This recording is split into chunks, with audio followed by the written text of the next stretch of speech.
গিয়েছিলাম ব্যাংকে। এত আনন্দ আয়োজন করে। কিন্তু ব্যাংকে গিয়ে আমাদের ১২টা থেকে ১৩টা বেজে গেছে। আসসালামু আলাইকুম। আমার পেজে আপনাদেরকে স্বাগতম। অনেকদিন পরে একটা বড় ভিডিও বানাচ্ছি এবং ভয়েস দিচ্ছি। এই যে ভাঙা রাস্তা ধরে আমি হলো সিটি ব্যাংকের দিকে যাচ্ছিলাম। ওরা এত স্লো কাজ করতেছিল, আমি ১ ঘন্টা পরে আমার শিডিউল পাইছি, কিন্তু আমার টোকেন নাম্বার আসে নাই। আমার সাথে যেহেতু ছোট বাবু ছিল, আমাকে আগে এমনি, এমনি ডাকছে। ব্যাংকের কাজ শেষ করে ২:৩০ টার দিকে মারাত্মক লেভেলে ক্ষুধা লেগে গেছে আমাদের। খাওয়ার জন্য আমরা ১ম এ জয়িতাতে গিয়েছিলাম। আজকে মঙ্গলবার তাই জয়িতা বন্ধ। তারপর আশেপাশে খুঁজে আমরা অন্য একটা জায়গায় যাই। এই যে জেএনটি প্লাজা দেখতেছেন, আমি এটার সামনে দিয়ে বহুবার গেছি। কিন্তু আমি কখনো এটার ভিতরে ঢুকি নাই। কি একটা আফসোসের কথাবার্তা। এই ভিডিও ক্লিপ আসলে আমার সাথে ক্যামেরাম্যান না থাকলে কখনোই নেওয়া সম্ভব না। সে ঢাকায় থাকলে হয়তো আমার আরো অনেক, অনেক ভিডিও বানানো হইতো। কিন্তু কিছু করার নেই আরকি। যাই হোক, খাবারের দোকান খুঁজতেছিলাম আশেপাশে কোথাও আছে কিনা, কি খাবো তাড়াহুড়া করে। শেষে আমরা এই যে গ্রিডেলে গেলাম। সেখানে যাওয়ার পর আসলে আমার মনটাই ভালো হয়ে গেছে। চারপাশে এত গাছ, এত সবুজ, কি যে সুন্দর লাগতেছিল। ১ম এ আমরা একদম কর্নারে বসছিলাম। আশেপাশে ওরা স্মোক করতেছিল বিধায় আমি সরে গেছিলাম। আমি খাবারের জন্য এই যে টোকনকে এরকম উল্টায় পাল্টায় দেখতেছিলাম। খাবারে অনেকক্ষণ যাবত অপেক্ষা করতেছিলাম। অর্ডার দিয়ে আসার পরে ভাবলাম আপনাদেরকে একটু জায়গাটা দেখাই। এই যে এরকম বাঁশ দিয়ে ঘেরা গাছ, কি যে সুন্দর! আমি অনেক গাছ আছে। আমি আপনাদেরকে ভিডিওতে দেখাচ্ছি ধীরে, ধীরে। লাইটিংটাও খুব সুন্দর। আমার মনে হয় রাতের বেলা আরো খুব বেশি সুন্দর লাগতো। কারণ লাইটগুলো তো দিনের বেলা অফ করা ছিল। আমি ভিতরের দিকে বসি নাই। ভিতরেরটাও খুব সুন্দর ছিল।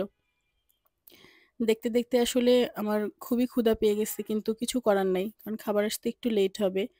তো ওদের আমি ডেকোরেশন বসে, বসে দেখতেছিলাম। পরে স্মোকিং এর কারণে আমি ওখান থেকে চলে আরেকটা কর্নারে একটা জায়গায় বসছি। ওই জায়গাটাতেও আমার খুব ভালো লাগতেছিল। আমি বাচ্চার সোয়েটার ঠিক করে দিচ্ছিলাম, কারণ আশেপাশে প্রচুর বাতাস ছিল। এই পাশে আবার কর্নারে একটা ইয়ে ছিল, কি বলে? দোলনা ছিল। এই যে আমার ক্যামেরাম্যান। এই ক্যামেরাম্যান থাকলে আমার আসলে কয়েকটা ভিডিও বা ছবি তোলা হয়। নাহলে আসলে কখনোই কোনো কিছু করা হয় না আমার। নিজ থেকে আসলে আমি কখনোই করি না। ওই পাশে দেখলাম সবাই দোলনায় অনেক ছবি তুলতেছিল। আমার ছেলে ১ম বার দোলনায় ওঠা। আমি অনেক ভয়ে, ভয়ে উঠছি। কারণ দোলনাটা পিছলা, আমার জামাটাও পিছলা। কখন যেন পড়ে যাই। দোলনায় যে দোলতেছে আসলে এরকম না। আমি একটু দোলাচ্ছিলাম। আমি নিজেই ঠেলতেছিলাম, তাই এরকম। পরে কয়েকটা ভিডিও ক্লিপ করে নিলাম দুজনে মিলে। এই যে দেখেন কত গাছ। কি যে সুন্দর লাগতেছিল। আমরা ওই কর্নারটায় বসেছিলাম। যেহেতু আমরা এই পাশে দোলনায় বসা এখন। পুরা জায়গাটায় গাছপালায় ভরা। একদম অনেক রিফ্রেশ হয়ে যাবেন আমার মনে হয় জায়গাটায় গেলে। আমি ওদের প্রশংসা করতেছি না। গাছ যেহেতু আমার অনেক ভালো লাগে, সেজন্য আরকি আমি অনেক বলতেছি আরকি। আপনাদের সময় হইলে কখনো ধানমন্ডি রেস্টুরেন্টে ঘুরে আসতে পারেন। ওদের কিছু কারেকশন ও আছে, যেমন ওরা স্মোকিং জোনটা রাখতে পারে।